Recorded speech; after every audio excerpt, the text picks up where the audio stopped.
Hello and welcome to FunBikes TV. Today we're going to go through the steps on how to assemble the 50cc Toxic Petrol mini quad. For this build we recommend you have your own toolkit, even though one is provided, and we also recommend using stud lock throughout the process, however it is not essential. Your quad will arrive in a box like this. Place your box upright on the floor and cut the banding and open the box. Once open, remove the packaging from the box. You will also find a small box containing parts for the quad. Once the packaging is removed, you can lift the quad from the box. We recommend you get assistance for this part. We also suggest using a stand for the bike to sit on during the process of the build. In the small box of parts, you will find a mixing bottle, the front number board, the bar pad for the handlebars, a bag of various nuts, bolts and fittings, the fuel cap breather pipe, the front bull bar, a maintenance toolkit, the owner's manual, and finally a starting guide for the quad. First we're going to connect the number board to the quad. Remove the bolt from the steering column and apply stud lock.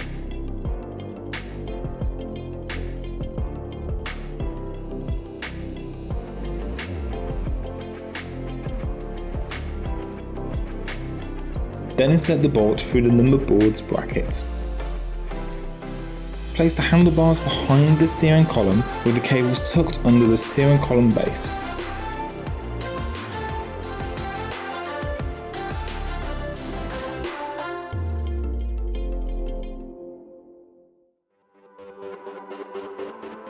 Thread the bolt back into the steering column, then using a 10 spanner or socket tighten the bolt, making sure the number board is in the centre of the two holes on the steering column base.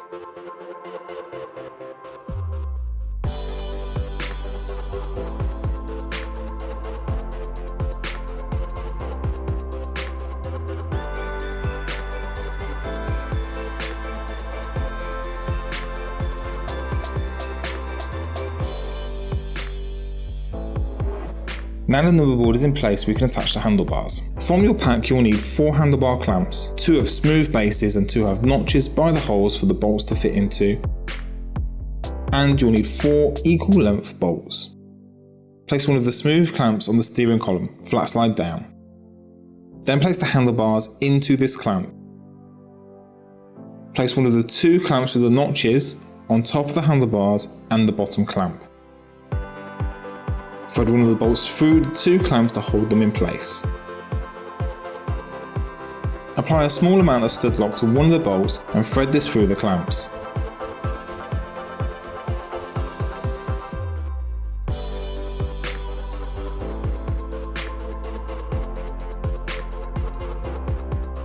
Then remove the first bolt, apply stud lock to it and thread it back through the 2 clamps.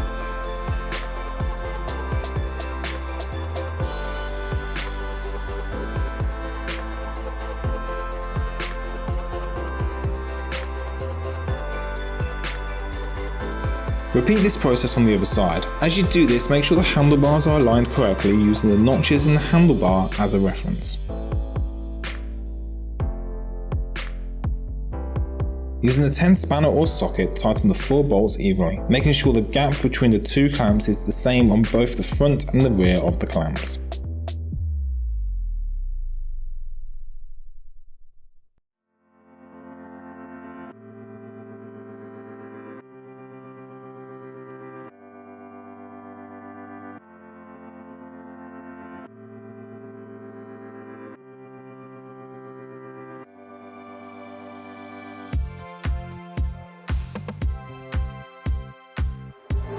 Moving on to the front suspension of the quad, you will need 2 bolts of equal length and 2 nuts from your pack. Lift your front swing arm into place so that it is aligned with the front suspension, and then thread the bolt through the bracket and the front suspension. Place the nut onto the end and then apply stud lock to the thread.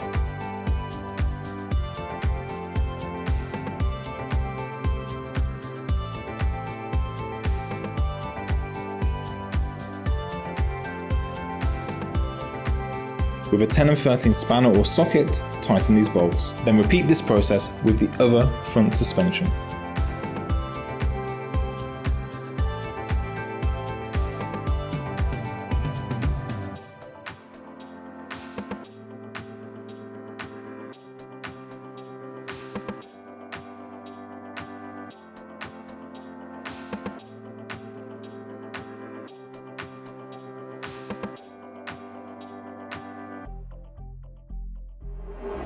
Continue at the front of the quad. We're now going to attach the front bull bar. You'll find 4 bolts already inserted into the quad where the bull bar goes, just below the front plastics. Remove the 2 bolts from the bottom and the 2 from the top. If they are tight, a 10 spanner or socket will remove the bottom 2, and a combination of 10 and 13 spanner or socket will remove the top 2.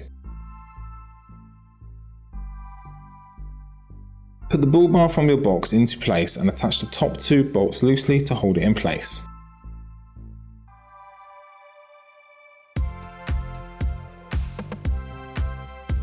Apply stud lock to the 2 bolts that came out the bottom and thread them back into place through the bull bar.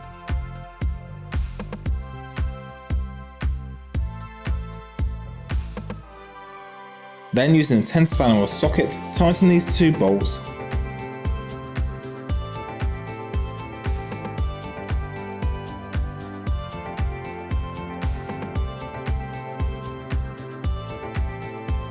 And then with a 10 and 13 spanner or socket, tighten the 2 bolts at the top and apply stud lock to their threads.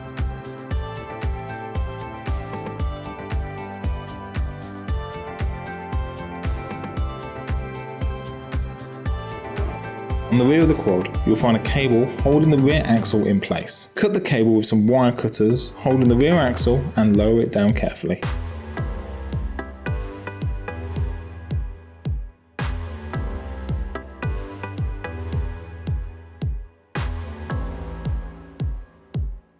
Next, we're going to connect the rear shock to the rear swing arm. You will need a nut and bolt from your pack. First, apply stud lock to the bolt.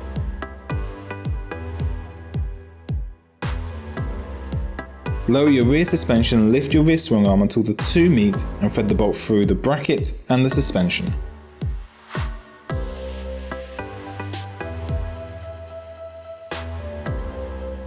Attach the nut to the end of the bolt, then using a 10 and 13 spanner or socket, tighten this bolt.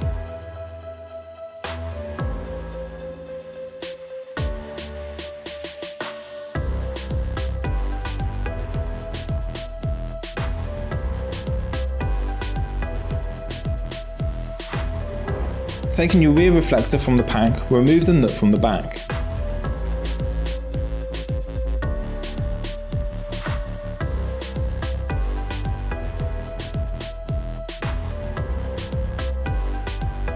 Thread the reflector through the hole on the bracket at the rear of the quad and place the nut back on the end.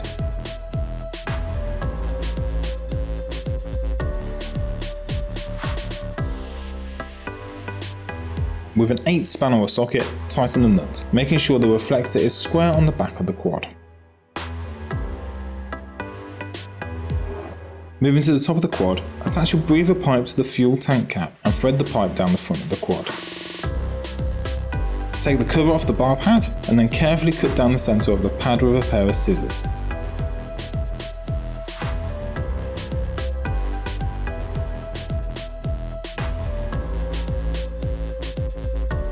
Place the pad over the handlebars and reattach the cover.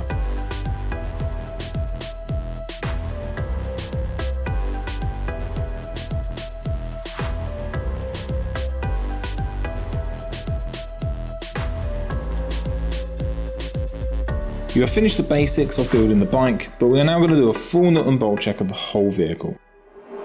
Starting with the bolts holding the front caliper into position, using a 5 hex key, make sure these bolts are tight.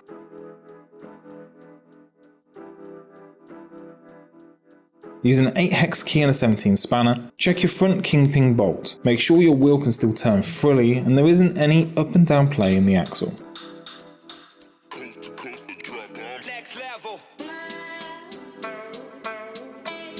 Using a 6 hex key and a 13 spanner or socket, make sure your rose joint is tight.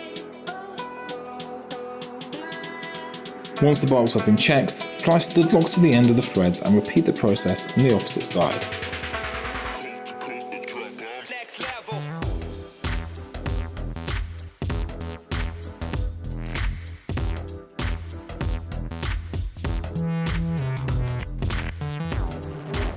Check that the front swing arm is tight using a 12 and 14 spanner or socket.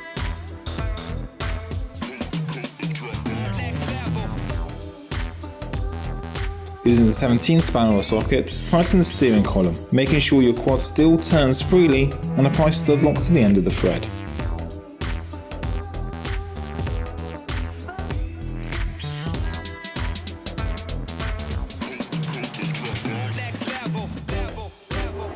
Using a 6 hex key and a 13 spanner, make sure the inner track rod ends are tight and apply stud lock to the end of the thread. Check the ones on the other side are tight as well.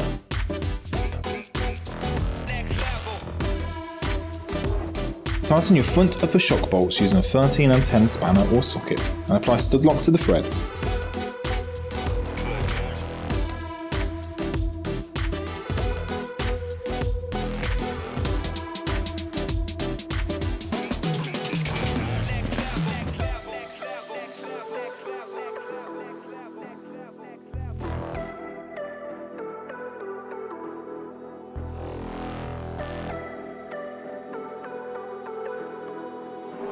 Back at the top of the quad, we need to make sure all the instruments are in the correct position for the rider. Firstly, the brake levers need to be slightly lower and at the same angle from one another. Using the 5 hex key, loosen off the lever and align it with the opposite side.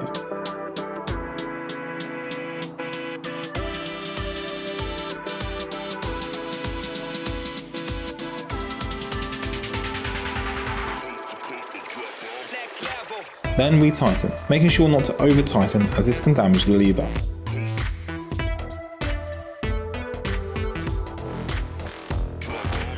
Using the 5 hex key, tighten the one on the opposite side.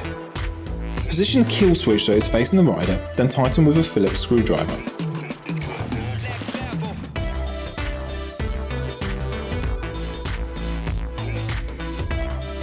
Check the position of the bell and again tighten with a Phillips screwdriver.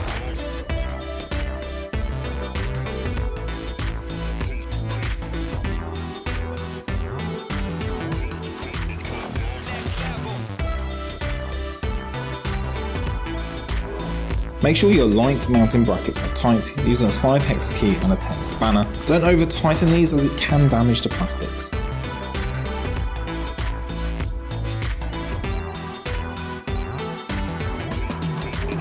Tighten the heat shield on the exhaust by using a 5 hex key.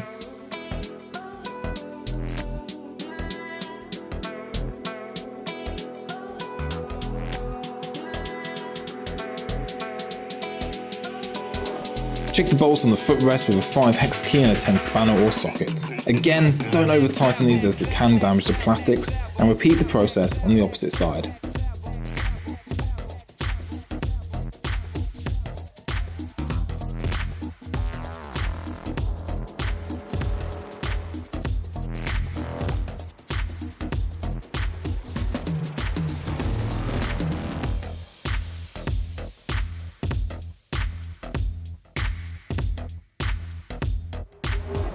Using a 5 hex key and a 10 spanner or socket, ensure the rear plastic bolts are tight and repeat the process on the opposite side.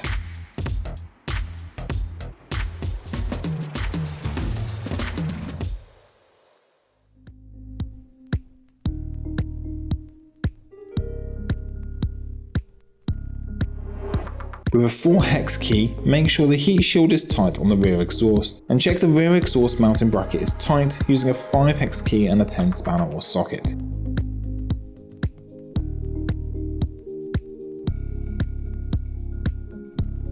Once complete, apply stud lock to the threads and repeat this process on the other exhaust.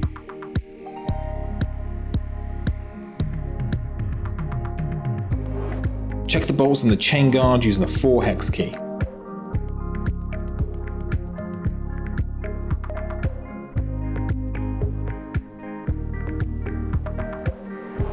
Using a 10 and 13 spanner or socket, tighten the top bolt of the rear shock.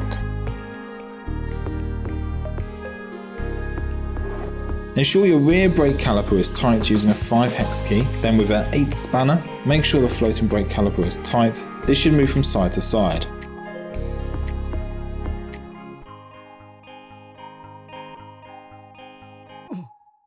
Also using an 8 spanner or socket, check the rear bearing carrier is tight, both the top and bottom bolts.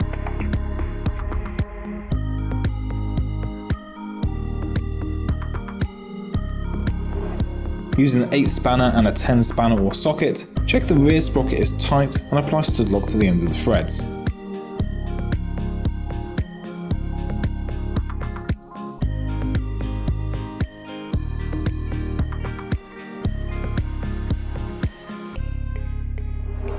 Ensure the rear brake disc is tight using a 10 spanner or socket and apply stud lock to the end of the threads.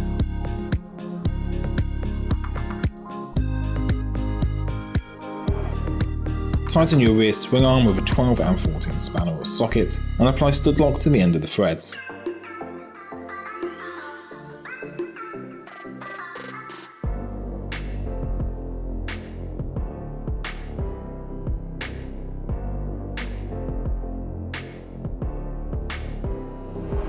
Using a flathead screwdriver, tighten the clip that attaches the exhausts together. Using a 22 socket, check the rear wheels are tight, holding the rear brake as you tighten, and apply stud lock to the end of the threads, then repeat for the opposite wheel.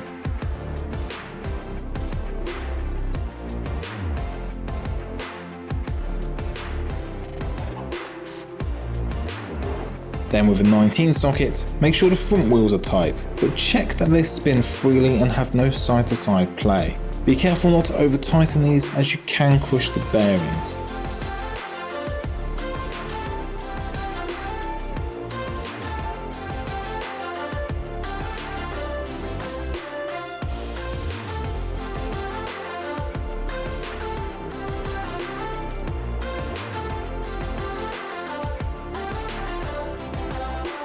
Once tightened, apply stud lock to the end of the threads and repeat on the opposite side.